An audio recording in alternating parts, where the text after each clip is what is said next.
सुरेश शेठ मटाले यांचे कल्पक इलेक्ट्रॉनिक्स आणि गिफ्ट शॉपी या व्यवसायाचा शुभारंभ बेल्ले एसटी स्टँड या ठिकाणी काल करण्यात आला।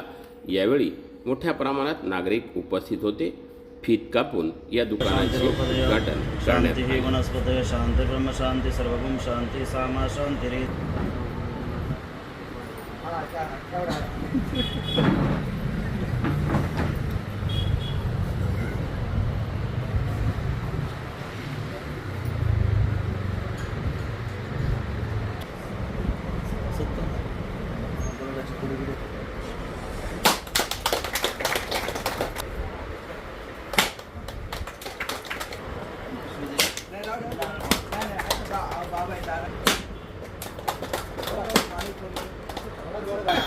बाबा